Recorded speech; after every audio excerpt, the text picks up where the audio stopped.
ان الذین یکفرون بآیات اللہ ویقتلون النبیین بغیر حق، بے شک جو لوگ انکار کرتے اللہ کی آیتوں کا اور مارتے پیغمبروں کو ناحق، ویقتلون الذین یامرون بالقسط من الناس، اور قتل کرتے ان لوگوں کو جو حکم کرتے توحید کا لوگوں میں، فبشرہم بعذاب علیم، بتا دو ان قاتلوں کافروں کو عذاب دردناک کا۔ اولئک الذین حبطت اعمالهم فی الدنیا والآخرہ، ان لوگوں کے ضائع ہو گیا اعمال دنیا آخرت میں، وما لهم من ناصرین، ان کے چھڑانے والے نہیں ہوں گے۔ الم تر الی الذین اوتوا نصیبا من الکتاب، یا دیکھا نہیں ان لوگوں کو جن کو دیا گیا حصہ کتاب کا، یدعون الی کتاب اللہ، ان کو دعوت دی جاتی ہے اللہ کے قانون کی طرف، قرآن کی طرف، لیحکم بینہم، کے فیصلہ ہو ان کا، ثم یتولی فریق منہم، پھر منہ موڑتا ہے گروہ ان میں، وہم معرضون، اور یہ ہے انحراف کرنے والے۔ ذالک بانہم قالوا، یہ اس لیے کہ کہاں لن تمسنا النار الا ایاما معدودات، یہی بات انہوں نے سورہ بقرہ میں بھی کہی، نہیں چھوئے گی ہم کو آگ مگر دن گنتی کے، وغرہم فی دینہم، دھوکہ دیا ان کو دین کے بارے میں، ما کانوا یفترون، وہ جو جھوٹ کرتے تھے۔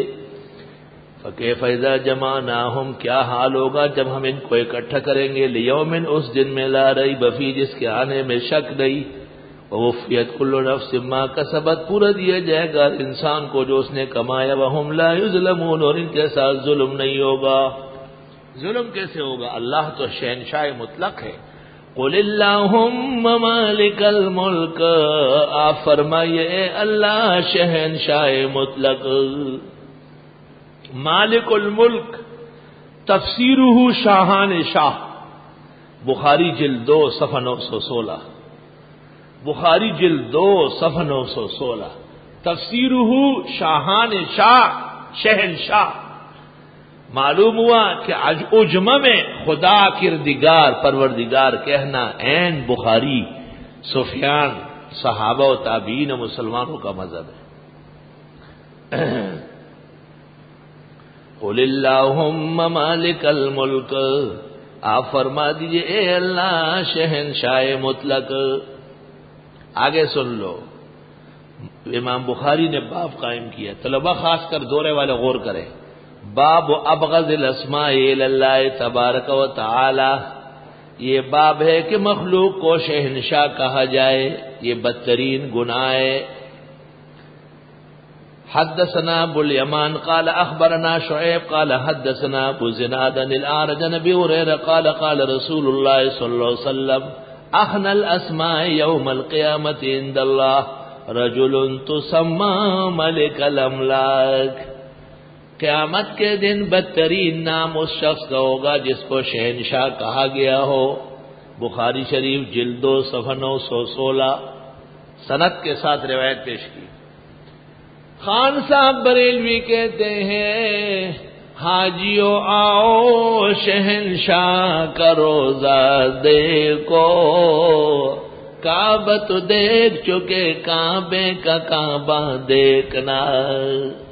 پیغمبر کو شہنشاہ کہا ہے، آپ پیغمبر فرماتے ہیں بدترین گناہ ہے کسی کو شہنشاہ کہنا، اس لیے کہ خان صاحب نے دور حدیث کی ہے، سب کچھ پڑھ لیا لیکن حدیث نہیں پڑھی، اور بن گئے مجدد بدعت و شرک میں حاضرہ، واقعی کوئی شک نہیں اس میں۔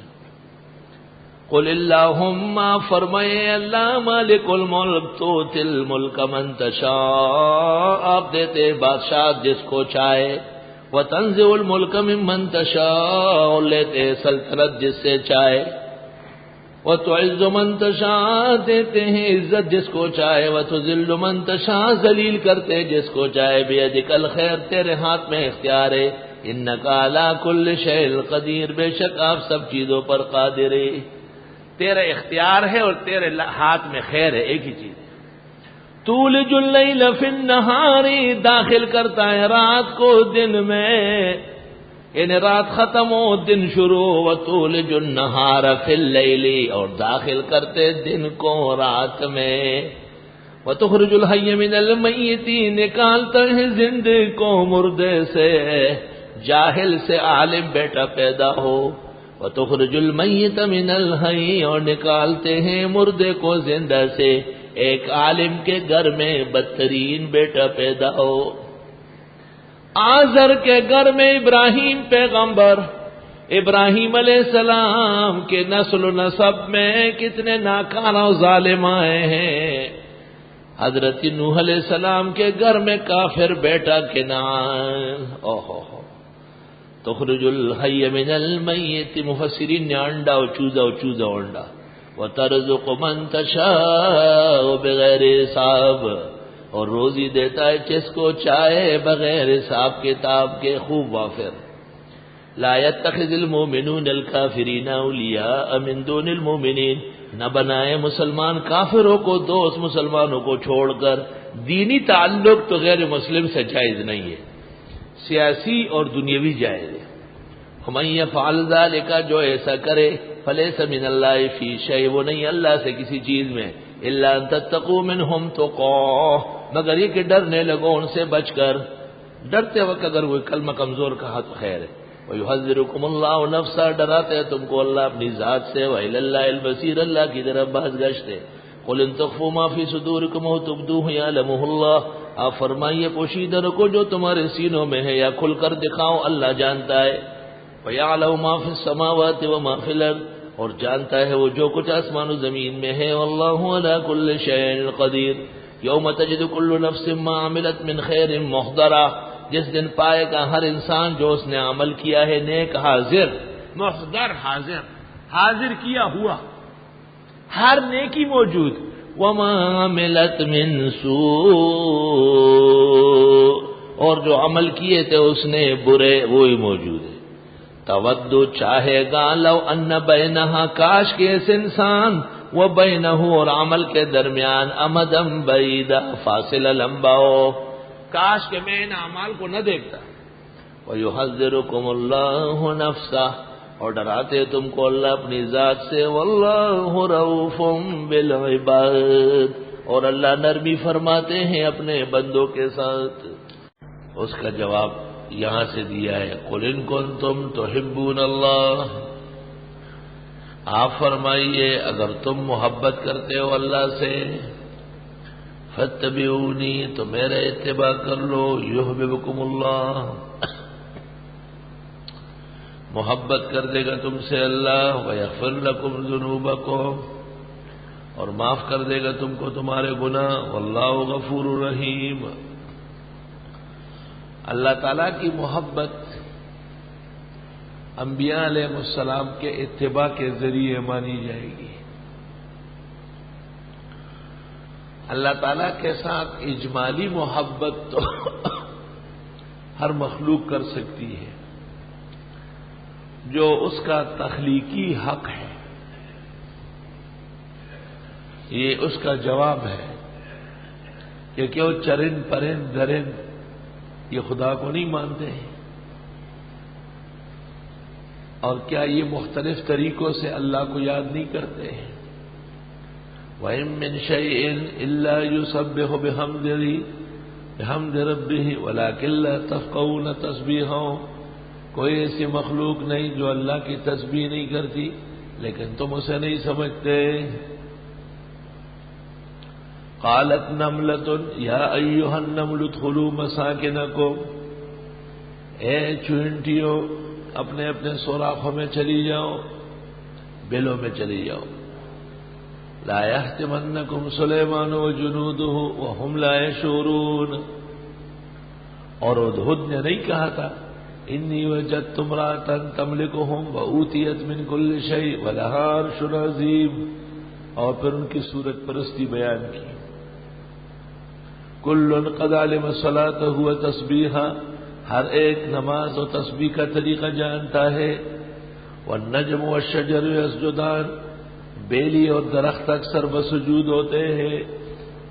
ہر گیائی کے بر زمین رویت وحدہ لا شریک می گویت، تو پر نبی کی بعثت کی کیا ضرورت ہے اور اتباع کی؟ جواب، نبی کی بعثت اور اتباع کے تو وہ بھی قائل تھے، لیکن حضرت مسیح کے طریقے پر، اور انہیں حکم دیا گیا کہ نہیں، نبی آخر زمان کا اتباع زیادہ ضروری ہے۔ حضرت مسیح نے بھی ان کے حق میں دعا اور بشارت دی ہے۔ تفصیلی اتباع کے لیے شرائع کی ضرورت ہوتی ہے. تفصیلی اتباع، مثلا انسان کا انسان سے تعلق اور اس سے ولادت، یہ تو اجمال ہے، اور اس کو نکاح کی شکل میں دینا، اس میں جائز ناجائز کا فرق کرنا، یہ شریعت ہے، یہ تفصیل ہے. تو اگر شریعت ہٹا دی جائے تو اجمال بعض اوقات فطری تقاضے کے لیے تو کافی ہے، لیکن شرعی حدود کے لیے کافی نہیں.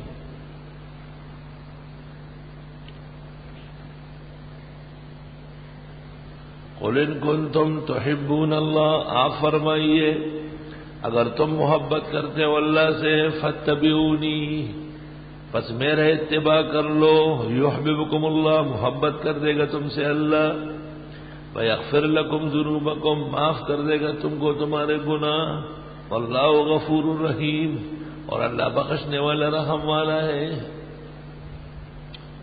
محبت کا دعویٰ بہت آسان ہے، لیکن محبت کی دلیل پیش کرنا بہت مشکل ہے. تعصل الہ وتظہر حبہ، اللہ تعالیٰ کی نافرمانی بھی کرتے ہو اور محبت کے دعوے بھی کرتے ہو. لعمری ان ھذا لفی الفعال بدیع، خدا کی قسم یہ تو بہت عجیب بات ہے. لو کان حبک صادقا لاطعتہ، اگر آپ کی محبت سچی ہوتی تو آپ اتباع کرتے. ان المحب لمن یحب مطیع، محب عاشق ہمیشہ محبوب معشوق کا مطیع و فرما بردار ہوتا ہے.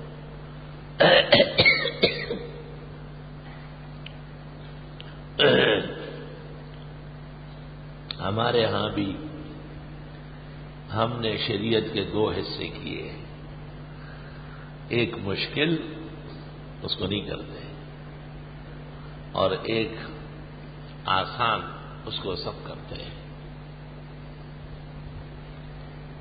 مثلا کھانے پینے میں ہم خیال رکھتے ہیں کہ دائیں ہاتھ سے ہو، بسم اللہ کے ساتھ ہو، ہاتھ دھو کے ہو، لیکن کھانے کے دوران پھر کس طرح بیٹھنا چاہیے اور کیسی مجلس ہونا چاہیے، اس کی پابندی کم ہے. یہ تو ہم جانتے ہیں کہ کرتا شلوار ہو، سر ڈھکا ہوا ہو، لیکن یہ نہیں جانتے ہیں کہ کرتا شلوار کس طریقے کا ہو. چنانچہ جہاں دیکھیں گے آپ تو قمیص کا بایاں حصہ وہ دائیں کے اوپر ہے، حالانکہ قمیص کا کنارہ ایسا بنانا پڑے گا جس طرح ہم نماز میں ہاتھ باندھتے ہیں. ہاتھ کیسے باندھتے ہیں نماز میں؟ ہاتھ کیسے باندھتے ہیں؟ اور قمیص کیسے بنائیے؟ کنارہ کیسا ہے؟ ہاں نہیں اس طرح ہاتھ باندھ لیں، نہیں باندھ تو لے ذرا. ہاں نہیں جو جیسے قمیص کو سمجھاؤ اس کو عقل نہیں ہے. ہاں نہیں اس کے ہاتھ، ہاں یہ آپ نے قمیص اس طرح بنائی ہے، الٹا ہاتھ دائیں ہاتھ پر.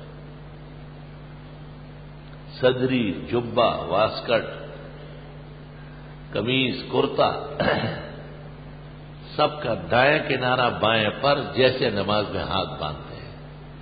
یہ نماز میں ہاتھ باندھنے کا کیا مطلب تھا کہ ہمیشہ دائیں بائیں پر آئے گا. کفن کے اندر جب مردے کو لپٹاتے ہیں تو حکم یہ ہے کہ پہلے بائیں کنارہ ڈالیں، ہدایت میں لکھا ہوا ہے تاکہ دایاں اس کے اوپر آ جائے. تو اس کے مقابلے میں آپ کو شیطان کیا کہے گا؟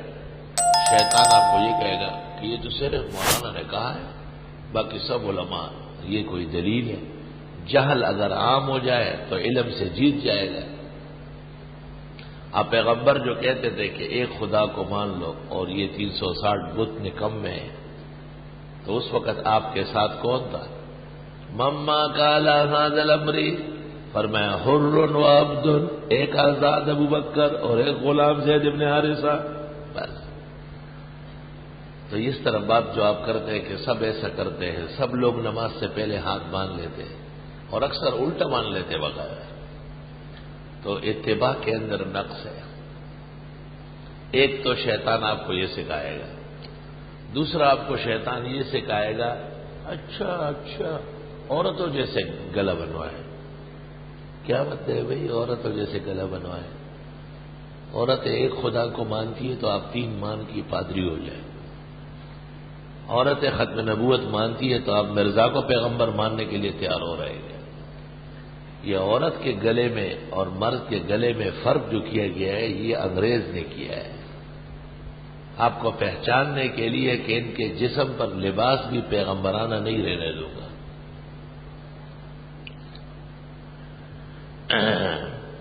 اتباع کا خیال رکھو. یہ جو کرتے آپ نے الٹا سلوائے ہیں یہ بھی صحیح ہو جائے گی. دنیا میں ایک درزی یہاں سنلوم میں موجود ہے کہ جو یہ بنا ہوا غلط کنارہ اس کو دوبارہ صحیح کرے. اور غریب مسکین آدمی ہے، 10-15 روپے دے دو اس کو ختم. آپ اس انتظار میں رہیں گے کہ جی اور والے اچھے سلواؤں گا. اس کی مثال ایسی ہے جیسے ایک آدمی گھو کھا رہا ہے، اس نے کہا جب یہ ختم ہو جائے پھر روٹی سالن کھاؤں. نہیں، جب آپ کو پتہ چل گیا کہ سالن میں بھی تھوڑی ہیک ہے تو آدمی وہی چھوڑ دیتا ہے. اور ماضی کے معاصی کا تو تذکرہ بھی ناجائز ہے، اس کی یادگیری چھوڑو. 15 سال میں نے اس مسئلے پر محنت کی اور اکابر علماء فقہاء و محدثین سے گفتگو کی ہے. سوائے اس کے کہ اس میں عملی کمزوری ہے کوئی چیز نہیں ملی. شیخ عبدالحق نے ایک رسالہ لکھا ہے، اس کا نام ہے کشف المحجوب فی لباس المحبوب. شیخ عبدالحق محدث دہلوی کا ایک رسالہ ہے لباس پر، اس کا نام ہے کشف المحجوب فی لباس المحبوب.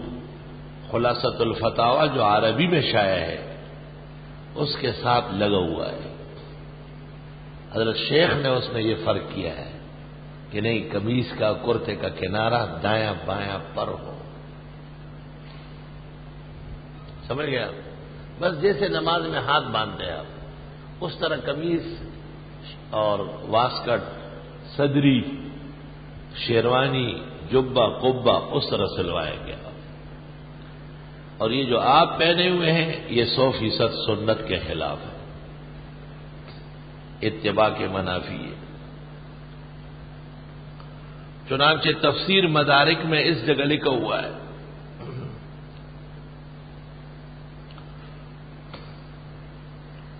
اللہ اکبر و کبیرہ.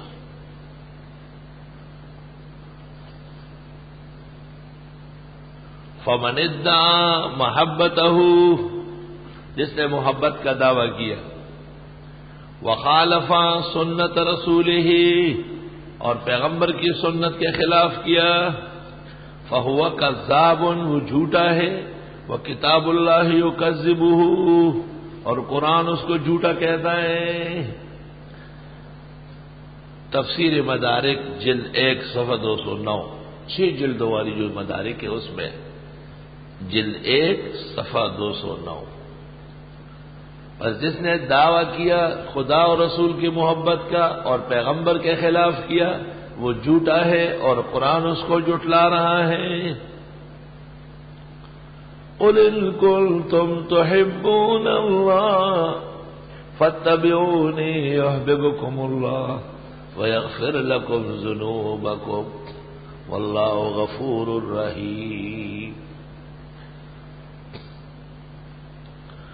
ایک بڑے عالم تھے، حضرت شیخ کے خلیفہ ہے، شیخ الحدیث مولانا زکریا کے.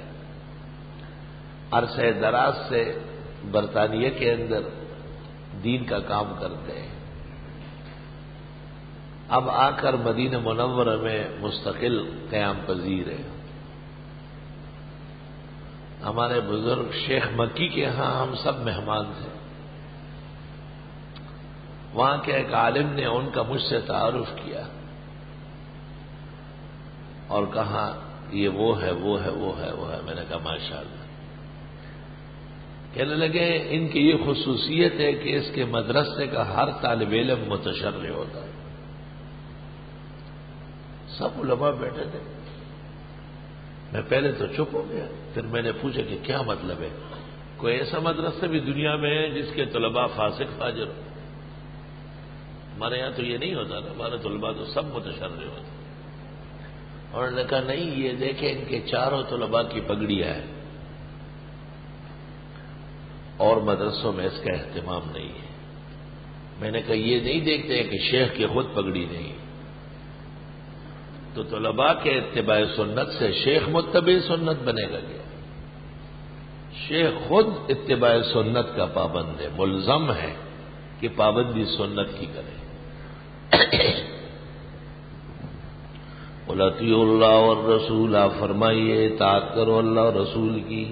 فَإِن تَوَلَّوْا، پس اگر منہ موڑا، فَإِنَّ اللَّهَ لَا يُحِبُّ الْكَافِرِينَ، بس بے شک اللہ پسند نہیں کرتا کافروں کو.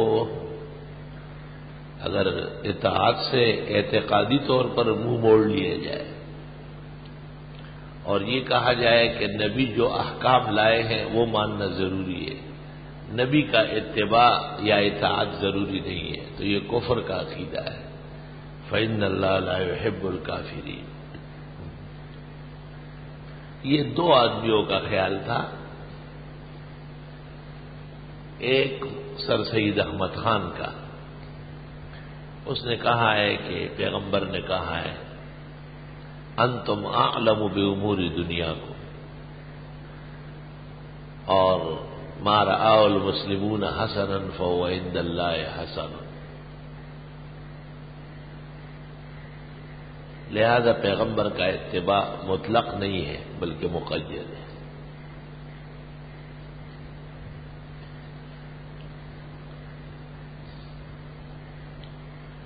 اس نے ایک رسالہ لکھا تھا تصحیح العقائد، اس میں یہ باتیں کہی تھی. حضرت مولانا محمد قاسم نانوتوی نے اس کا رد لکھا ہے تصفیۃ العقائد. اور دوسرا آدمی منکر حدیث ہے جو پیغمبر کی اطاعت اور اتباع نہیں مانتے. حق تعالیٰ فرماتے ہیں کہ مجھ سے محبت تب سچی ہوگی کہ میرے نبی کی اتباع کر لو. شرائع کی موجودگی میں حق تعالیٰ کی رضا اور خوشنودی کا ذریعہ صرف اطاعت رسول ہے.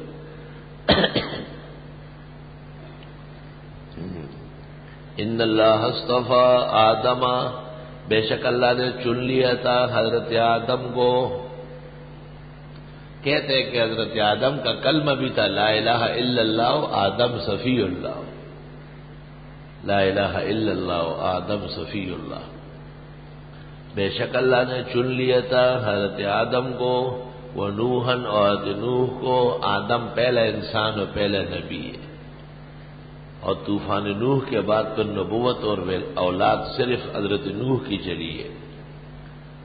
وَجَعَلْنَا ذُرِّيَّتَهُ هُمُ الْبَاقِينَ وَآلَ ابراہیم، اور ابراہیم کے گھرانے کو، وآل عمران، اور عمران کے گھرانے کو، علی العالمین، کائنات پر.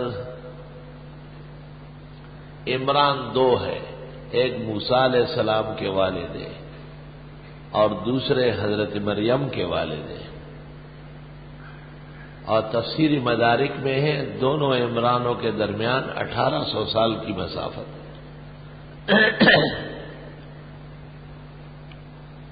یہ آدم علیہ السلام، نوح علیہ السلام، ابراہیم کا خاندان، عمران کا خاندان اس لیے بتایا تاکہ پتہ چل جائے کہ حضرت عیسیٰ نہ الہ ہے نہ ابن الہ ہے، ان کا نسب محفوظ ہے.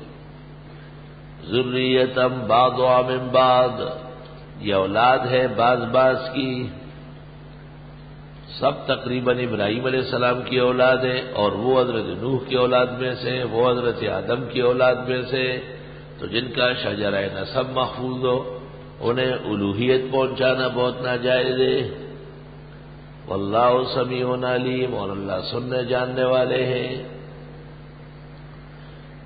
یہ غرر نقول کہلاتے ہیں، غرر نقول. واللہ سمیع علیم، انک انت السمیع العلیم.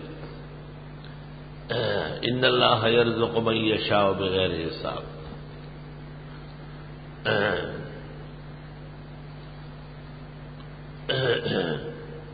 ان اللہ ربی و ربکم فاعبدوہ ھذا صراط مستقیم. یہ غرر نقول ہے جن کو کہتے ہیں اقوال ذرین. اقوال ذرین یہ بزرگوں کے بہترین اقوال ہیں جس کو پشتو میں کہتے ہیں قیمتی ملغلری. قیمتی ملغلری اور اردو میں کہتے ہیں اقوال ذرین اور عربی میں کہتے ہیں غرر النقول.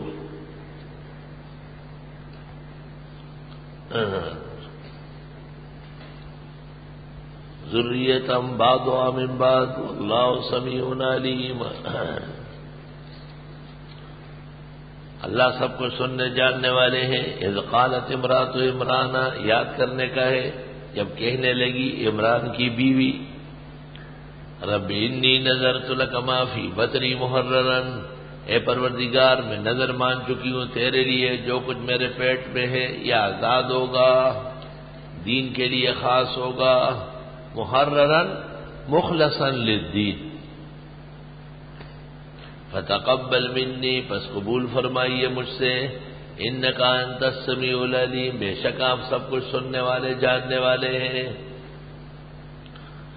ایک موقع پر حضرت عمران کی بیوی نے نظر مانی اور عجیب نظر دی کہ خدایا اگر آپ نے بیٹا دے دیا تو خالص دین کا کام کرے گا اور اس کو مدرسے کا طالب علم بناؤں گی. طالب علم بالکل محرر آزاد قوم ہے. انہیں کنٹرول کرنا جیسے بادشاہوں کو کنٹرول کرنا ہے. وہاں پانی پیتے ہیں تو ادھر ادھر دیکھتے ہیں، اگر میں کہیں نظر آیا تو بیٹھ جاتے ہیں، اور میں اگر نظر نہیں آیا تو گلاس سے غڑپ نکال لیتے ہیں. ہمارا مقصد ہمارا اتباع نہیں ہے، ہمارا مقصد دین کا اتباع ہے. ہم اس سے خوش ہوں گے کہ آپ مشرق اور مغرب میں بھی سنت کے پابند. ہماری عزت یہ ہے. داخل ہو جاتے ہیں مسجد میں، وہاں باورچی خانے ذرا جلدی پہنچنے کے لیے، تو ادھر مجھے دیکھ لیتے ہیں تو پلر کی سیدھ میں نیت باندھ لیتے ہیں 2 رکعت کی صلاۃ خوف. یہ کتنی اچھی بات نہیں ہے، بالکل ناپسندیدہ بات ہے. کیونکہ وہاں سے میں آواز لگاتا ہوں کہ او میاں، مجھے پتہ ہوتا ہے کہ یہی شخص ہے، اور اس کی علامت یہ ہوتی ہے کہ وہ ادھر ادھر لوگوں کو دیکھتا ہے. کل حیران فی الارض. حالانکہ ایک دفعہ جب مسئلہ سننے میں آیا کہ مسجد عبور کرنا ناجائز، اب اس کی پابندی ضروری ہے. یہ آزاد قوم ہے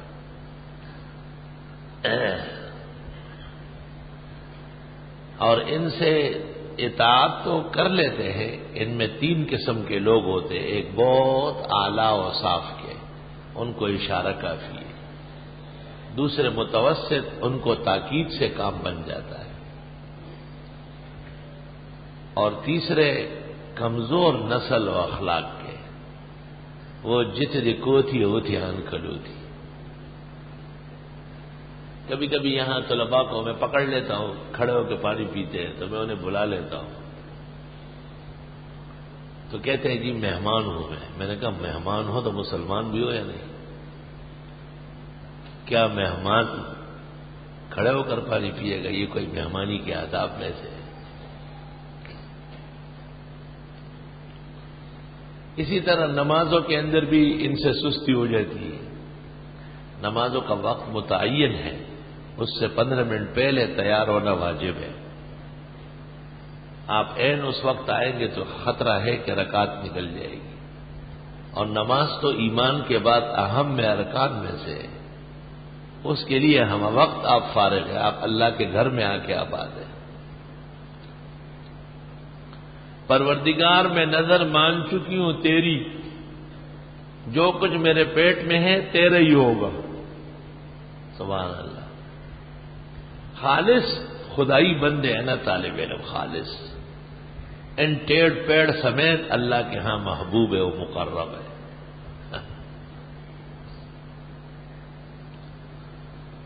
جو کچھ مجھ سے پیدا ہوگا وہ تیرے نام کا ہوگا۔ نظر ماننا خدا کے نام کا ہونا ضروری ہے۔ رب انی نذرت لک ما فی بطنی محررا۔ زندہ پیغمبر زکریا علیہ السلام موجود ہے، لیکن ان کے نام کی نظر نہیں ہے۔ نظر نیاز منت منختہ خالص اللہ کے نام کی ہوگی۔ شیطان ان کو سکھاتا ہے کہ اللہ تو بے نیاز ہے۔ بے نیاز کا مطلب یہ ہے کہ اللہ تعالیٰ کو ضرورت نہیں ہے۔ جیسے صدقہ فقراء مساکین، انما الصدقات للفقراء، لیکن حدیث میں ہے ان الصدقہ تقع فی ید الرحمن قبل ان تقع فی ید عبدہ صحاح۔ صدقہ خدا کے ہاتھ میں پہلے جاتا ہے، یعنی قبولیت کے لیے، اور پھر بندے کے ہاں پہنچتا ہے۔ انک انت السمیع العلیم، بے شک آپ خوب سننے جاننے والے ہیں۔ کیونکہ طالب علم محرر آزاد ہے، اس پر تو کوئی پابندی ہے ہی نہیں، تو اس کا منہ بڑا کھلا رہتا ہے، کسی کو چھوڑتے نہیں، سب پہ تبصرہ کرتا ہے، صحیح یا غلط جو بھی ہو۔ ایسا ہمارے یہاں ایک طالب علم تھا، جب ہم پڑھتے تھے تو جس دن کھانا اچھا ہوتا تھا ہم اس کو چھیڑتے تھے کہ آج طبیعت خوش ہے، کہ نہیں وہ پہلی والی دال یاد آ کے دکھ پہنچتا ہے۔ وہ پہلے جو دال کھلائی ہے نا اس کا دکھ پہنچ رہا ہے، میں خوش نہیں۔ اللہ کیسا عذاب تھا اس میں۔ غیبت کرتا تھا محترم صاحب کی، استادوں کی، تو ہم نے ایک دن عرض کیا تو کہنے لگا واہ اس سے تو ان کے گناہ کم ہو جائیں گے۔ تو ہم نے کہا وہ گناہ کہاں جائیں گے؟ کہا خیر اسی میرے سر پہ نہ آئے۔ اتنا جانتا تھا۔ شیطان ان کو بھی اور طرح سکھاتا ہے۔ کافیہ جو پڑھتا ہے اس کے پاس شرجامی کا حافظ شیطان آتا ہے، شرجامی جو پڑھنے والا ہوتا ہے اس کے پاس حاصل مقصول اور عبدالغفور کا ماہر ہوتا ہے، تب تو اس کو پھانستا ہے۔ خدایا یہ محرر ہوگا، یا رب تیرے ہی نام کا ہوگا، تیرے ہی کام کرے گا۔ طالب اس وقت تک طالب ہوتا ہے جب وہ خالص کام دینی کام میں ہو، اور آدھے وقت میں پڑھے، اور آدھے وقت میں دکان پہ ہو، اور آدھے وقت مدرسے میں ہو، اور آدھے وقت بابی جان کے پاس ہو، اور طالب علم نہیں ہے۔ وہ آج بھی محروم ہو، کل بھی محروم۔ حضرت عمر رضی اللہ عنہ جب ابو ہریرہ سے بعض صحابہ سے حدیثیں سن لیتے تھے حیران ہو جاتے، پھر اس کے بعد رونے لگتے تھے، کہتے اف کام کاج نے ہمیں کتنا دور کر لیا ہے۔ آئے ہے حالانکہ بخاری میں ہے کہ حضرت عمر نے زبردست اہتمام کیا، ایک انصاری سے عہد کیا، ایک دن آپ رہے میں کام کروں گا، اگلے دن میں رہوں گا آپ کام پہ جائیں۔ اور پھر ایک غلام لقین سمجھدار قسم کا مل گیا، اسے کہا کہ جب میں نبی کی خدمت میں ہوں تو آپ جائے، اور جب میں خدمت سے اٹھوں فوراً آ کے بیٹھے، اور اس کے بعد جتنی مجلس ہوتی ہے اسے یاد رکھیں۔ طالب کے لیے سبق کے لیے فراغت چاہیے۔ مجھے جو وہ دوست لے جا رہا تھا باہر، ہمارے استاد مولانا مفتی احمد الرحمان نے ناراضگی ظاہر کی حسامی کے درس میں، وہ بہت کام آ گئی الحمدللہ، اللہ نے بچایا شر سے۔ اور میں نے دیکھا ہے کہ ایک طالب علم بڑی عمر میں پڑھ رہا ہے اور اس سے کوئی کام نہیں لیا جا رہا ہے، بس اس کو کہا گیا ہے کہ آپ سبق پڑھیں، تو خود بخود ذہن کھلنے لگتا ہے، قیمتی باتیں دل و دماغ میں بیٹھتی ہے، مشکل عبارتیں سمجھنے کی صلاحیت آ جاتی ہے، اور وہ جو آدھا پڑھتا ہے اور آدھا جا کے پھر اس کو جھاڑتا ہے، تو وہ آسان سبق بھی اس کے لیے مشکل ہو جاتا ہے۔ جن لوگوں کو اللہ نے خالص طالب علم بنایا اور سوائے پڑھنے کے اور کام کوئی ان کا نہیں ہے، وہ اللہ کا شکر کرے۔ رب انی نذرت لک ما فی بطنی محررا، مشکل سے 3-4 گھنٹے درس ہوتا ہے 24 گھنٹے میں، پھر 20 گھنٹے آپ فارغ ہوتے، یہ اس کی تیاری۔ کہ آپ پڑھ چکے ہیں اسے ذہن میں لائیں، اور جو پڑھا جانے والا ہے ان کے مضامین کو بھی کوشش کریں کہ ذہن میں مرتب کر سکیں۔ ہمیں معلوم نہیں ہے، ہم جو تفسیر کی نشست چلاتے ہیں کہ یہی طلباء جو ہزاروں کی تعداد میں ادارے میں ٹھہرے ہیں یہ شام کو کیا کریں گے؟ ہم ان کی اس دیانت پر اعتماد کرتے ہیں کہ وہ دن کا پڑھا ہوا سبق رات کو زبردست طریقے سے دہرائے گی، اور اگر آپ نے اوقات ضائع کیے اور خیال نہیں رکھا تو آپ محرر نہیں ہیں، آپ مجرم ہیں۔ فتقبل منی، پس قبول فرمائیے مجھ سے، انک انت السمیع العلیم، بے شک آپ سب کچھ سننے جاننے والے ہیں۔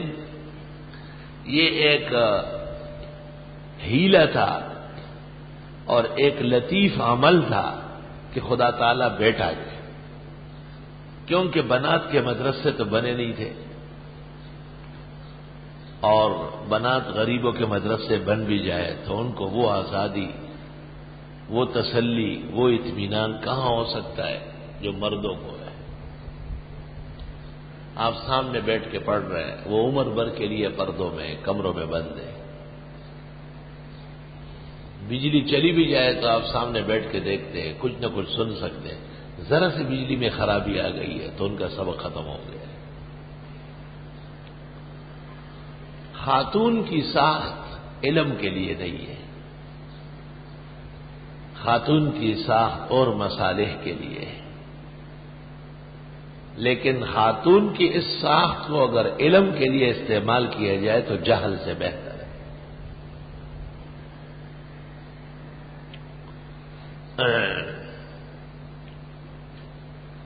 اور تاریخ میں بڑی بڑی عورتیں تھیں جو بڑے علوم کی مالک تھی۔ عائشہ صدیقہ پیغمبر کا پورا علم ضبط کر چکی ہے۔ نووی نے شرح صحیح میں لکھا ہے، افقہ هذه الامہ بعد الاربعہ، ابو بکر، عمر، عثمان و علی کے بعد اس امت کی بڑی عالمہ حضرت عائشہ ہے۔ اور عائشہ صدیقہ کے بڑے بڑے صحابہ کرام پر علمی گرفت موجود ہے۔ الاصابہ فیما اخذت عائشہ علی الصحابہ، مقبلی یمنی نے کتاب لکھی۔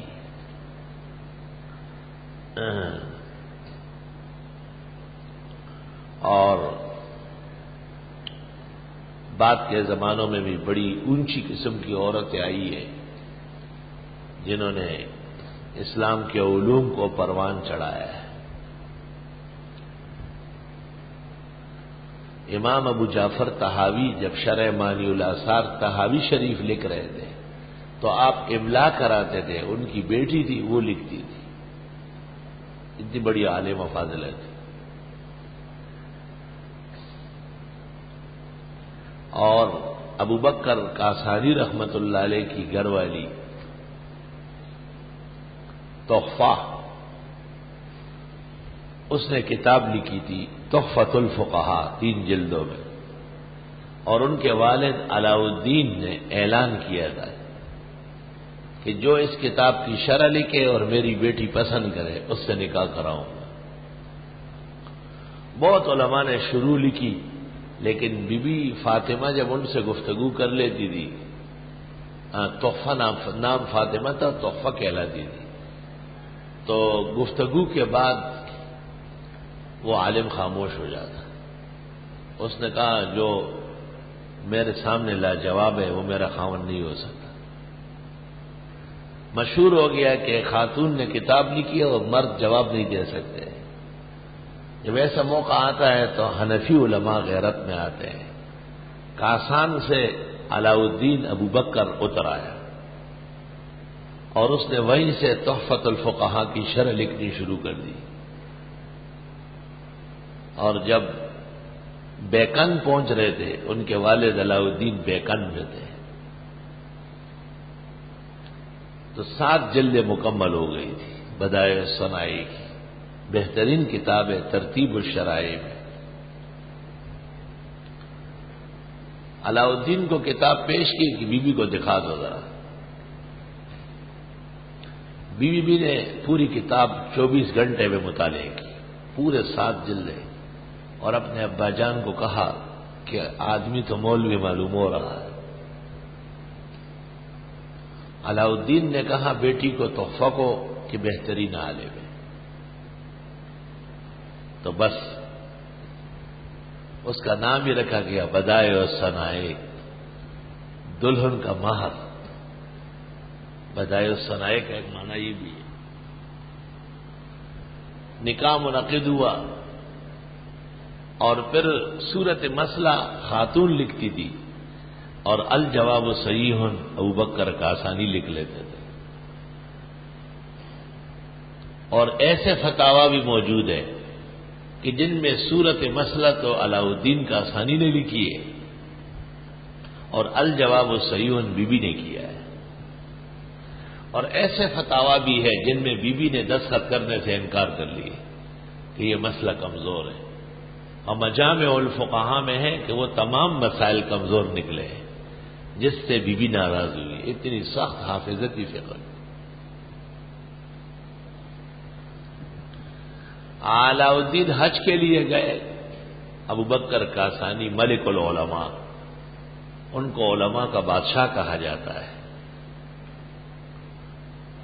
عرب بادشاہ کو پتہ چلا کہ کاسان سے بہت بڑے عالم آئے ہیں، تو انہوں نے درخواست کی کہ آپ حرم شریف میں امامت کریں، یہاں درس دے اور قضا قبول کریں۔ ہمیں اس طرح بڑا عالم چاہیے تھا، اور بڑا اکرام شروع کر لیا بادشاہ عرب نے۔ تقرر ہو گیا اور شاہی قافلہ مل گیا، وہ روانہ ہو گیا کاسان، اور اس نے بی بی کے نام خط لکھا کہ عرب بادشاہ ہم پر مہربان ہوا، اس نے ہمیں 3 مناصب دے دیے، ایک امامت حرم کی، دوسری تدریس اور تیسری قضا۔ آپ بال بچوں کے آ جائیں۔ بی بی نے جو خط دیکھا برہم ہو گئی، سخت غصے ہو گئے، اور خط کو پلٹ کے دوسری طرف لکھا، ایک ہی سفر میں اور ایک ہی بادشاہ سے ملاقات میں سب کچھ دین اور علم بھول گئے۔ آپ کو پتہ نہیں ہے کہ بادشاہوں کے ہاں عہد قبول کرنا امام ابو حنیفہ کے علم اور عمل کے خلاف ہے۔ آپ نے موت قبول کی لیکن بادشاہوں کا عہد قبول نہیں کیا۔ آپ میں جرأت کہاں سے آئی؟ اور آپ کو پتہ نہیں ہے کہ امام ابو حنیفہ کے نزدیک حرمین میں مستقل سکونت مکروہ ہے، آئے اور جائے، آئے اور جائے۔ اور آپ یہ حدیث بھی بھول گئے جس میں ہے لا یخلون احدکم بالاجنبیہ، کوئی عورت اجنبی مرد کے ساتھ سفر نہیں کر سکتی۔ تم نے قافلہ اجنبیوں کا بھیجا ہے، اس کے ساتھ میں جاؤں گی، یہ جائز؟ میرا خط پڑھتے ہی فوراً نکلو وہاں سے اور کاسان پہنچو۔ علاء الدین کاسانی کو قافلہ نے آ کے کہا کہ بی بی نہیں آئی، خط دے دیا ہے۔ خط پڑھا، چپکے سے چادر کندھے پہ ڈالی اور باہر بھاگا، اور 7 دن 7 رات کا سفر کر کے وہ کاسان پہنچا۔ اور مورخین لکھتے ہیں جب کبھی خاون کو تنبیہ کرتی تو کہتی حج کرنے چلے جائیں، علم پختہ ہو جائے گا۔ حج کرنے چلے جائیں، علم پختہ ہو جائے گا۔ یاد دلاتی تھی کہ سارے مسئلے غلط ہیں۔ اور ویسے ہمارے زمانے میں ہم کہتے ہیں کہ حرمین چلے جاؤ، ایمان پختہ ہو جائے گا۔ جن میں ایمان ہے ان کا پختہ ہو جائے گا، کیونکہ وہاں درگاہیں نہیں ہیں، قبریں نہیں ہیں، غیر اللہ سے مانگنا نہیں ہے، ایمان پختہ ہو جائے گا۔ اور جنہوں نے کرتا لمبا کرنا ہے اور رفع یدین کرنی ہے اور داڑھی اور چھوٹی کرنی ہے، ان کا ایمان اور کمزور ہو جائے گا۔ رب انی نذرت لک ما فی بطنی محررا، اے پروردگار میں نظر مان چکی ہوں تیرے لیے جو کچھ میرے پیٹ میں ہے یہ تیرا ہی ہوگا۔ محررا عبدا مخلصا مخلصا، محرر اس شخص کو کہتے ہیں جو کسی کی نوکری نہ کرے اور ایک ہی کام میں متوجہ ہو۔ اللہ طالب علم نے علم حاصل کر لیا بہت زیادہ، تمام کے اس زمانے میں 22 سال 20 سال 28 سال تک پڑھا جاتا تھا، کوئی درجہ بندی تو نہیں تھی، ایک ایک عالم کے لیے بیٹھے رہتے۔ جب پڑھ کے آیا تو پتہ چل گیا کہ اس کے بھائیوں نے بہترین ڈاکٹری انجینئرنگ سب چیزیں حاصل کی ہے۔ اب یہ تو مولوی صاحب تھا، چپ چاپ صاف ستھرے کپڑے پہنا ہوا، جیب میں ایک پائی نہیں۔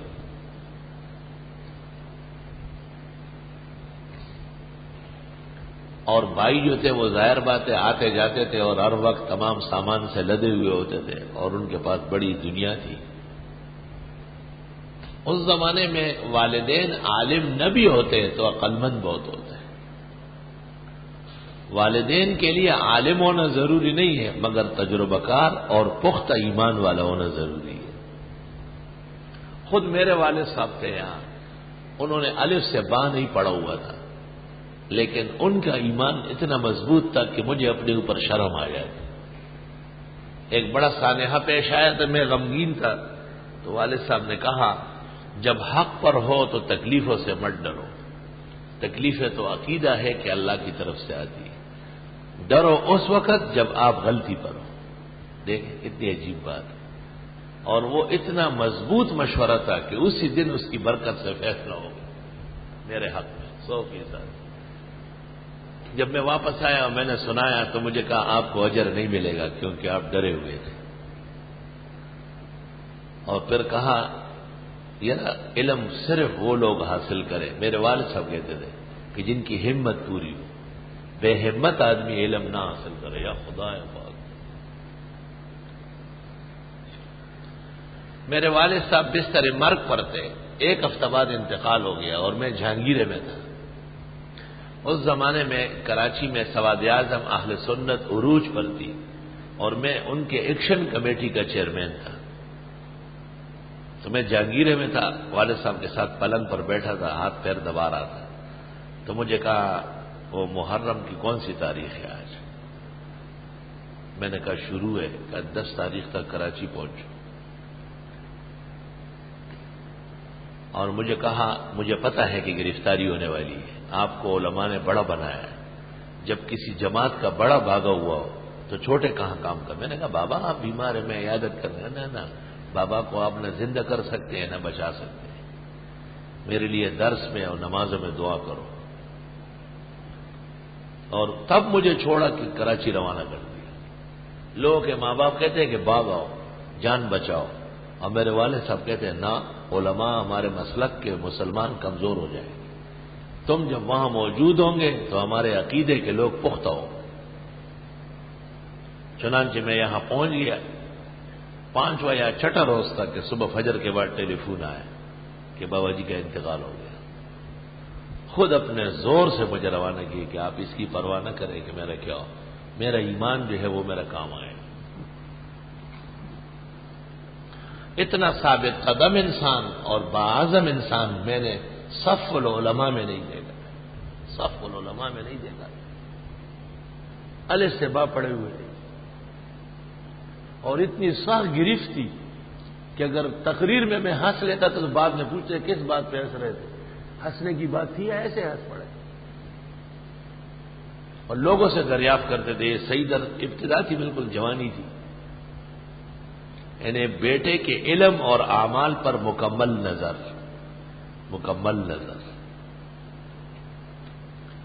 اور گھر داخل ہوتے وقت باقاعدہ میں اپنے آپ کو ٹھیک کر کے اندر جاتا تھا، چارپائی پر بیٹھے ہوتے ایسے دیکھ لیتے تھے، شروع ہو جاتے تھے۔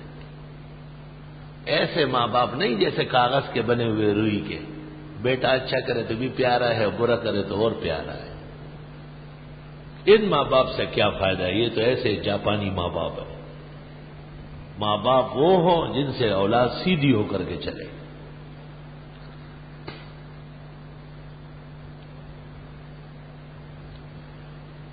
اللہ اکبر۔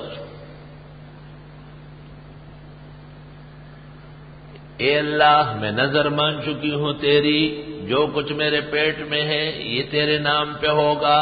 یہ ترجمہ میرا ہے، طلبہ تسلی سے اس کو چیک کر لیں۔ اگر دنیا کے تراجم میں اس کے نظیر ہو تو قبول کر لے، ورنہ وہیں آزاد لکھ لے اور کوسین میں بند کر دے کہ استاد نے کہا تیرے خاص تیرے نام کا محرر فتقبل منی، پس قبول کیجئے مجھ سے، انک انت السمیع العلیم۔ فلما وضعتها، جس وقت اس نے جنا، وضع جن گئی بچہ دے دیا، قالت بولی رب انی وضعتها انثى، اے پروردگار میں جن چکی ہوں لڑکی، خدا یہ تو پتر نہیں پتری ہے، اور بنات کے مدرسے بنے نہیں تھے، یہ تو 15ویں صدی کی بدعات میں سے ہے، بدعت حسنہ ہے۔ جو کام آپ کو کرنا ہو بدعت حسنہ ہے، جو کوئی اور کر لے بدعت سیئہ ہے، یہ اچھا تعارف ہے۔ بیویوں کے مدارس کے فوائد و برکات بہت زیادہ ہے، لیکن علماء پر امتحان شدید ہے۔ ان کی عفت اور پاک دامنی ان کے علم سے زیادہ ضروری ہے، ان کا حجاب اور پردہ امتحان اور علم سے زیادہ ضروری ہے۔ اور آسمان کے نیچے زمین کے اوپر واحد مدرسہ ہے دنیا میں جس میں پورا نصاب ہے اولا سے دور حدیث تک، اور جس میں اساتذہ کرام بیویوں کو پڑھانے وہاں جانے کی تکلیف نہیں فرماتے، بلکہ یہیں سے پڑھاتے ہیں رجال کو، اور آواز لاؤڈ سپیکر میں وہاں جاتی ہے، اور 450 بچیاں وہاں بیٹھ کے پڑھ رہی ہے، اور الحمدللہ بدنظمی کا پتہ بھی نہیں ہل رہا۔ خدا تعالیٰ ہماری ناظمہ صاحبہ اور ان کے رفقا کو، رفیقات کو اجر عظیم عطا فرمائے، اور اچھے اخلاق اور اچھی کارکردگی عطا فرمائے۔ خواتین کے متعلق وہ تشدد نہیں ہو سکتا ہے جو رجال کے اندر ہوتا ہے۔ ان کو تو ہم قیام دیتے ہیں، طعام دیتے ہیں، وظائف دیتے ہیں، تمام اخراجات مہینے کے 15 و 20 لاکھ ان پر خرچ ہوتے ہیں۔ بیویاں اپنے خرچے پر آتی ہے اور جاتی ہے، کبھی دعوت ہو اور ہم نے کہا تو ٹھہر کے کھا لیتی ہے، ورنہ سیدھی جاتی ہے۔ ان کا مقام مرتبہ بہت اونچا ہے۔ اور پاکستان میں جتنے بھی بیویوں کے مدرسے ہیں بنات کے، ان سے فیس لیا جاتا ہے۔ احسن العلوم تاریخ کا واحد مدرسہ ہے کہ جس میں فیس کا کوئی تصور نہیں، کوئی تصور فیس کا نہیں۔ مولانا صبا احسن مرحوم بعض مصالح اور حکمتوں کے پیش نظر مجھ سے اس میں فیس منظور کروانا چاہتے تھے، لیکن میں نے کہا کہ جیسے ہم پڑھ چکے ہیں بغیر فیس دیے، ہم کسی پڑھنے والے سے فیس تا قیامت نہیں لیں۔ میرے ہوتے ہوئے ایسا نظام نہیں بن سکتا، اور میں نے کہا میری دعا ہے کہ میرے بعد بھی قیامت تک اس ادارے میں دکانداری اور تجارت نہ ہو، اللہ کے فضل و احسان و سہارے پر ادارہ۔ یہ مدرسے بناتے فلاں اطفال اور فلاں اطفال، اور شرم تم کو مگر نہیں آتی۔ روزانہ کبھی ان کی لڑکی گم ہوتی ہے، کبھی اس کے ساتھ لڑکا بھی گم ہو جاتا ہے، کبھی پتہ چل جائے کہ محتمم صاحب بھی گم ہو گئے۔ ایک محتمم آیا تھا یہاں لڑکیوں کے ساتھ، میں نے کہا تم لڑکیوں کے محتمم ہو؟ اس نے کہا کیسے پتہ چلا؟ میں نے کہا خوشبو جو لگائی ہے، پاؤڈر لگایا ہے، وہ بالکل لڑکیوں والا ہے۔ قیامت کا مقام ہے، بہت افسوسناک مرحلہ ہے۔ سخت احتیاط کی ضرورت ہے۔ جس وقت جن گئی وہ کہنے لگی پروردگار میں جن چکی ہوں لڑکیوں کو پالنا آسان نہیں، واللہ اعلم بما وضعت، اور اللہ خوب جانتے ہیں جو وہ جن چکی تھی، اللہ کو تو پتہ تھا۔ وَلَيْسَ الذَّكَرُ كَالْأُنثَىٰ، اور نہ تھا وہ لڑکا جو مائی مریم کی والدہ کے ذہن میں تھا مانند اس لڑکی کے جو آ گئی۔ بعض مرد عورتوں سے کمزور ہوتے ہیں، اور بعض عورتیں مردوں سے بلند ہوتی ہیں۔ بعض خدیجۃ الکبریٰ کے پائے کا مرد پورے اسلام میں نہیں ہے، عائشہ صدیقہ جیسے مرد پوری دنیا میں نہیں۔ تحفہ بیکندی کی لڑکی کی طرح فقیہ جہان میں نہیں دیکھی۔ عالمگیر کی بیٹی زیب النساء 3 لاکھ کتابوں کی حافظہ تھی، 3 لاکھ کتابوں کی، 30,000 تو خالی کتب حنفیہ تھی ان کے پاس۔ وَلَيْسَ الذَّكَرُ، اور نہ تھا وہ مرد جو اس خاتون کے ذہن میں تھا عہد ذہنی، کل انثیٰ، اس لڑکی کی طرح جو عہد خارجی ہے، خارج میں آ چکی ہے۔ وَإِنِّي سَمَّيْتُهَا مَرْيَمَ، اور میں نے نام رکھ دیا اس کا مریم۔ پہلے سے نام تجویز ہوتا ہے، اور جب بچہ پیدا ہو جائے اور عقیقہ کرنا ہو 7ویں دن تو پھر تسمیہ اس دن کر لے، بکرے کاٹے لڑکے کے 2، لڑکی کا 1، بال تولے سونے چاندی سے غریب مسکینوں کو سونا دے یا چاندی، اور اس دن اعلان کر لے کہ یہ بچہ یا بچی اس نام سے پکاری جائے گی۔ علماء لکھتے ہیں کہ اگر عقیقے کی توفیق نہیں ہے تو پہلے سے باقاعدہ نام رکھا جا سکتا ہے، اور بہت سارے اکابر اولیاء و صلحاء نے پیدا ہونے سے پہلے نام تجویز کیے ہیں۔ اور میں نام رکھ چکی ہوں اس بچی کا مریم، مریم کے معنی عابدہ، عبادت گزار۔ وَإِنِّي أُعِيذُهَا بِكَ، اور میں پناہ میں دیتے ہوئے خدا تیری، وَذُرِّيَّتَهَا، اور اس کی اولاد کو، من الشیطان الرجیم، شیطان مردود سے۔ اللہ رب العالمین کے بارگاہ میں بی بی نے کتنی اچھی دعا مانگی۔ حدیث شریف میں ہے چونکہ اس نے کہا کہ اس کی اولاد کو بھی خدا شیطان سے بچا، تو حضرت مریم جب پیدا ہوئی تھی اور اس کا بیٹا عیسیٰ علیہ السلام، ان دونوں کو شیطان سوئی نہ چبو سکا، ورنہ ہر بچے کو وہ سوئی چبوتا ہے۔ فَتَقَبَّلَهَا رَبُّهَا بِقَبُولٍ حَسَنٍ، پس قبول کیا اس کو اس کے رب نے قبول عمدہ، بہت جلدی جلدی بڑی ہو رہی تھی۔ وَأَنبَتَهَا نَبَاتًا حَسَنًا، اور اگایا اس کو اگا کر عمدہ، قبول بھی حسن ہے، نبات بھی حسن ہے، کیونکہ در سے احسن ہے۔ وَكَفَّلَهَا زَكَرِيَّا، اور اس کو کفالت میں دے دیا حضرت زکریا کے، زکریا ان کے خالو ہے، زکریا علیہ السلام کی اہلیہ کا نام تھا فاقوز، اور ان کی بہن مریم کی والدہ کا نام تھا یوحانس، یوحانس۔ دیکھو نظر تھی خدا کے نام کی اور پہنچائی گئی پیغمبر کو۔ اہل سنت کا عقیدہ ہے کہ نظر و نیاز اللہ کے نام کی ہوگی، ثواب بزرگوں کو بخشا جا سکتا ہے۔ کلما دخل علیہا زکریا المحراب، جب کبھی آ جاتے ان کے پاس زکریا کمرے میں، محراب وہ محل مناجاتہا وموضع عبادتہا، روح المانی میں ہے، جس کمرے میں مائی مریم رکھی گئی تھی اس کو محراب کہا۔ محراب مانا جائے حرب، امام جہاں کھڑا ہوتا ہے وہ محراب ہے، کیونکہ شیطان کا پہلا حملہ اس پر ہے اور شیطان سے اصل مقابلہ امام کرتا ہے۔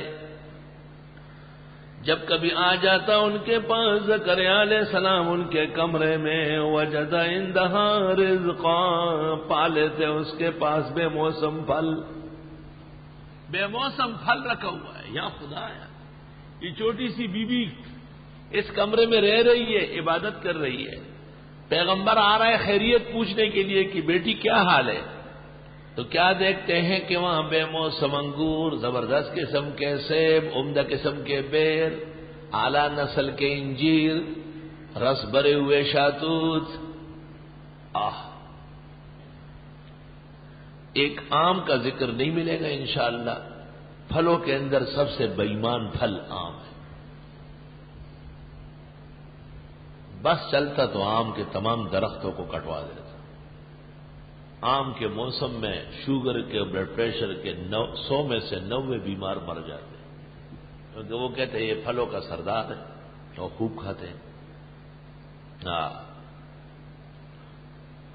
عام زمین پر جو فصل ہو جاتی ہے وہ ناشپاتی ہے، اور بہترین سرزمین میں جب اگے تو وہ سیب ہے۔ عام جگہوں میں خربوزہ ہے اور افغانستان میں ہوگے تو گرم اور سرد ہے. یہ زمین کی صلاحیت سے پھل بلند ہوتا ہے. جب بھی آ جاتے ہیں حضرت کے کمرے میں زکریا علیہ السلام دیکھ لیتے وہاں بے موسم پھل. قال یا مریم انا لک ھذا، حضرت فرماتے اے مریم کہاں سے آتا ہے تیرے پاس؟ پیغمبر موجود ہے اور ایک بی بی کے پاس کرامتن پھل آ رہا ہے، نبی کو پتہ نہیں. بدعتی کیسے کہتے ہیں کہ اولیاء کو کائنات کے ذرے ذرے کا پتہ ہے، نبی کو پتہ نہیں. قالت هو من عند اللہ، بولی اللہ کی طرف سے ہے. کرامت اللہ کا فعل ہے اور نیک بندے سے صادر ہوتا ہے. ان اللہ یرزق من یشاء بغیر حساب، بے شک اللہ روزی دیتا ہے جن کو چاہے بغیر حساب کتاب کے. جب بھی طالب علم یہاں سے اٹھے دیکھو تو چائے تیار، دیکھو تو کھانا تیار. ان اللہ یرزق من یشاء بغیر حساب. بڑے بڑے سیٹ جب صبح نکلتے ہیں گھر کے لیے انتظام کھانے کا پہلے سوچتے ہیں. بڑی بڑی سیٹانیاں فون کرتی ہیں آج کیا پکے گا کیا، ابھی تک کچھ نہیں ہے دیکھو. اور میں دیکھتا ہوں باقاعدہ گھنٹی بج جاتی ہے طلباء کا کھانا تیار. اللہ اکبر. یہ حضرت زکریا اور مریم کے صحیح جانشین. جب زکریا علیہ السلام نے دیکھا کہ ایک پاک دامن بی بی کو بے موسم پھل آ رہا ہے، حضرت زکریا کی اولاد نہیں تھی. ہنالک دعا زکریا ربا، وہیں پر دعا مانگنے لگے زکریا علیہ السلام اپنے رب سے. کسی مخلوق سے نہیں، کسی درگاہ و قبر ولی مقرب سے نہیں، اللہ سے. نبی بھی خدا سے مانگتے ہیں، ولی بھی خدا سے مانگتے ہیں. اسلامی عقیدہ یہ کہ صرف خدا سے مانگا جائے. ہنالک، اسی جگہ جہاں کرامت کا ظہور دیکھا، جس سرزمین پر کرامت کا ظہور ہو وہاں دعا قبول ہوتی ہے. ہنالک دعا زکریا ربا. کسی کی شادی ہو جائے اور شادی کے وقت شادی کی دعا قبول ہوتی ہے. کسی کی پہلی اولاد پیدا ہو جائے اس وقت دعا کی جاتی ہے، قبول ہوتی ہے. کہیں نئی مسجد نیا مدرسہ بنے اہل حق کا، اس وقت دعا کی جائے تجربہ ہے وہ قبول ہوتی ہے. وہیں پر دعا مانگی زکریا نے اپنے رب سے. قال رب هب لي من لدنك ذرية طيبة، فرمایا اے پروردگار دیجئے مجھ کو اپنے ہاں سے اولاد پاک. اولاد ہو تو صالح ہو، صاف ستھری ہو، پاک دامن ہو. اے بے موسم پھل دینے والے، بے موقع اور بے عمر اولاد دے. انک سمیع الدعاء، بے شک آپ ہی دعاؤں کو قبول کرنے والے، سننے والے قبول. بس دعا قبول ہو گئی، قبولیت کا وقت تھا. فنادتہ الملائکہ، آواز دی زکریا کو فرشتوں نے. وہو قائم یصلی فی المحراب، وہ کھڑے تھے پڑھ رہے تھے نماز اپنے کمرے میں. سبحان اللہ. کہتے مسجد کا محراب ثابت نہیں ہے، ثابت کے لیے تو قرآن و سنت چاہیے. قرآن میں تو محراب کا ذکر آ رہا ہے. فرشتے آئے خوشخبری دینے. زکریا علیہ السلام کمرے میں کھڑے تھے نماز پڑھ رہے. یہ نہیں کہ وہ میلاد کی مجلس میں کھڑے تھے، یہ نہیں کہ وہ کسی قبر کی درگاہ پہ کھڑے تھے. وہ اپنے کمرے میں اللہ وحدہ لا شریک کی مناجات اور عبادت میں مشغول تھے. فرشتوں نے یہ کہا ان اللہ یبشرک بیحییٰ، بے شک اللہ بشارت دیتا ہے تجھ کو یحییٰ لڑکے کی. مصدقا تصدیق کرنے والا ہوگا، بکلمتن ایک کلمے کی، من اللہ اللہ کی طرف سے حضرت عیسیٰ کی. وسیدن سردار ہوگا، وحصورا اور عورتوں کو نہ چاہنے والا. عام طور پر مرد کی یہ خصلت ہے کہ اسے مادے کی طرف رغبت ہے. طبی طور پر مرغہ دیکھو مرغی دیکھتے ہی خوش ہونے لگتا ہے. بکرا دیکھو بکری دیکھ کے آسمان کی طرف دیکھتا ہے، خدا تیرا احسان و کرم ہے. رب کا شکر ادا کر بھائی جس نے ہماری گائے بنائی. ہر نر مادے کو دیکھ کر تبھی خوشی مناتا ہے، لیکن اللہ تعالیٰ کے 1,24,000 پیغمبروں میں سے ایک پیغمبر حضرت یحییٰ ایسے ہیں باوجود صلاحیت بشریت اور طاقت کے عورتوں کو نہیں چاہتے تھے. بہت زیادہ نزاکت مزاج میں تھی. آئی سمجھ. وہ حسورت اور پاک دامن تھے. حسور الذی یمتنع عن الاتیان عند النساء مع القدرت والطاقت والباء. الذی یمتنع عن النساء مع القدرت والباء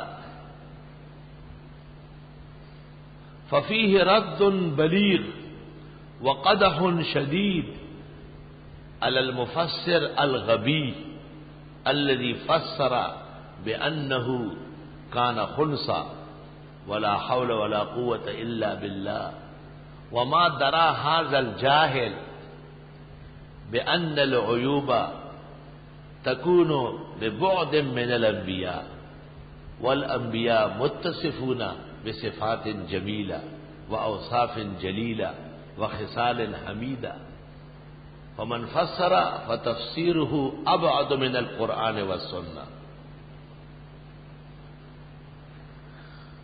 حسور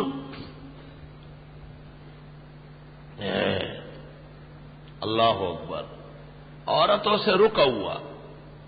وَنَبِيًّا مِّنَ الصَّالِحِينَ اور یہ پیغمبر ہوں گے اور بلند کردار لوگوں میں سے ہوں گے. ایسا پاک بیٹا ملنے والا ہے. سیدوں کا سردار. سید کس کو کہتے ہیں؟ سید فلاں سید فلاں. یہاں ایک آدمی آتا ہے جب میں اس کو نام لے لیتا ہوں بڑا برا مانتا ہے. جب سید صاحب کہو تو بس ناچنا شروع کر لیتا. عبداللہ ابن عباس کہتے ہیں سید کا معنی ہے الکریم، شریف نسل کا، عزت والا. قتادہ کہتے ہیں سید کے معنی حلیم بردبار. امام ضحاک کہتے ہیں سید کے معنی ہے بااخلاق، اور یہ ہر وقت پیسے پیسے کے لیے لڑتا ہے، شرم نہیں آتی. ابن زید کہتے ہیں سید کے معنی شریف. سعید ابن مسیب کہتے ہیں سید کے معنی الفقی العالم، فقی عالم. امام احمد کہتے ہیں سید کے معنی ہے راضی بقضاء اللہ تعالی و قدرہ. اور خلیل نحوی نے کہا ہے سید کے معنی ہے اپنے ساتھیوں پر فائق اور زیادہ نمبر لینے والا. ابو بکر وراق نے کہا ہے سید کے معنی ہے اللہ پر توکل کرنے والا. امام ترمذی نے کہا ہے کہ سید کے معنی ہے عظیم صحت والا. سفیان ثوری نے کہا ہے سید کے معنی ہے لوگوں سے حسد نہ کرنے والا. ابو اسحاق زجاج نے کہا ہے کہ سید کے معنی ہے قوم کو اچھی خبریں پہنچانے والا. اور لغت کے اندر سید کا معنی لکھا ہے وہ مالک جس کی اطاعت سب پر ضروری ہو. یہ تمام وہ اوصاف ہے جو یحییٰ علیہ السلام کی شان کے لائق ہے. یہ ہمارے زمانے کے جرمنی والے سیدان، نہ سر نہ پیر و سید. اصلاً سید کے معنی قوم کا سردار.